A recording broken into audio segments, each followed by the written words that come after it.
Assalamualaikum warahmatullahi wabarakatuh. Alhamdulillahirrahmanirrahim. Segala puji bagi Allah Subhanahu wa Ta'ala yang udah kita kesempatan dan kesehatan sampai hari ini. Salawat serta salam semoga tercurah kepada Nabi Muhammad SAW, keluarga, sahabat, dan kita semua yang insya Allah istiqomah di jalannya. Amin ya rabbal alamin. Yang saya hormati dosen pengampu mata kuliah Public Speaking, Bapak Dr. Adi Kusuma MSI, serta teman-teman mahasiswa sekalian. Semoga kita semua dalam kondisi sehat dan semangat ya. Nah, kali ini saya bakal sharing tentang materi yang menarik banget. Apa itu? Nah, yaitu materi tentang ice breaking. Jadi ice breaking ini semacam kegiatan atau aktivitas kecil yang tujuannya buat mencairkan suasana, apalagi pas suasana lagi canggung, ngantuk, atau tegang. Biasanya ditemuin atau kita temuin di awal acara, seminar, di pelatihan, atau bahkan di kelas. Ice breaking ini penting banget biar audiens jadi lebih semangat, fokus, dan bisa nyaman sebelum masuk ke materi utama. Nah, ada beberapa jenis ice breaking. Untuk yang pertama itu ada jenis ice breaking yel-yel. Nah, yel-yel ini cocok banget buat naik. Jadi yel-yel ini cocok banget ya buat naikin semangat audiens yang mulai lemes, apalagi kalau acaranya di jam-jam yang rawan. Misalnya memasuki jam 12, sananya tuh jam 12, jam 1, 2, 3 gitu. Nah, ada pun contoh yel-yelnya seperti ini. Mana suaramu? Ini suaraku. Yang mana? Yang ini. Di mana? Di sini. Nah, begitu. Yel-yel ini bukan cuma seru, tapi ngebangun energi kelompok dan bikin audiens lebih semangat. Yang kedua itu jenis ice breaking berupa tepuk ya. Jenis ice breaking berupa tepuk-tepuk.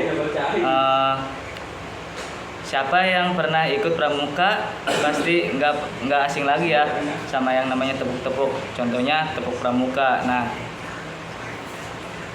tepuk pramuka ini tepuk ini bisa disesuaikan dengan tema kegiatan, misalnya tepuk hebat, tepuk cerdas, bahkan bisa bikin versi sendiri ya.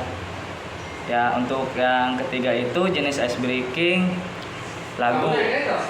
Kalau ini ya biasanya digunakan guru-guru di sekolah buat ngajak muridnya lebih aktif gitu. Contohnya bagaimana ya? Contohnya ini seperti ini. Lagunya seperti Caca Manis Cahey dengan irama yang ringan dan kata-kata lucu. Lagu bisa bikin peserta lebih semangat ya dan ikut nyanyi bareng gitu. Yang keempat itu ada jenis ice breaking game. Kalau yang ini udah pasti seru ya, soalnya game kan pasti ikut berbaur juga gitu. Sama sih yang lain juga. Nah, contohnya itu bisa seperti tebak gambar, terus tebak gaya gitu ya. Banyak lagi sih, sama kayak kemarin yang sudah dicontohkan oleh presentator yaitu Kak Ismi. Nah, game ini bisa ngilangin ngantuk dan bikin peserta ketawa bareng ya kalau seru dan lucu gitu.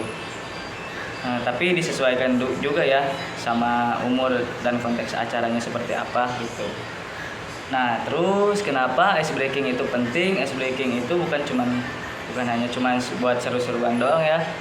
Tapi yang pertama itu bisa menghilangkan kecanggungan di awal acara. Terus yang kedua itu membangun percaya diri dan kenyamanan para penonton atau audiens. Yang ketiga mempererat komunikasi antar peserta. Yang keempat meningkatkan fokus dan partisipasi aktif. Yang kelima itu bikin suasana jadi lebih santai dan menyenangkan. Terus apa lagi ya? Nah, apalagi buat kita itu jadi public speaker itu bisa menjadi kunci pembuka agar audiens bisa lebih mendengarkan dari awal sampai akhir ya. Nah, ada tips melakukan ice breaking itu. Yang pertama itu lihat dulu siapa audiensnya, anak-anak, remaja atau orang dewasa. Yang kedua, jangan maksa orang buat ikut, tapi ajak dengan cara yang menyenangkan. Yang ketiga, gunakan ekspresi wajah dan suara yang energik. Yang terakhir itu bikin ice breaking yang relevan dengan tema acara ya kalau bisa. Nah, terakhir nih, jadi ice breaking itu penting banget buat kita yang jadi public speaker ya. Selain bikin suasana jadi lebih seru, ice breaking juga bisa jadi senjata untuk membangun koneksi sama penonton. Mungkin itu saja yang bisa saya sampaikan hari ini. Terima kasih banyak udah mendengarkan atau menyimak. Kalau ada salah-salah kata kurang berkenan, saya mohon maaf. Assalamualaikum warahmatullahi wabarakatuh.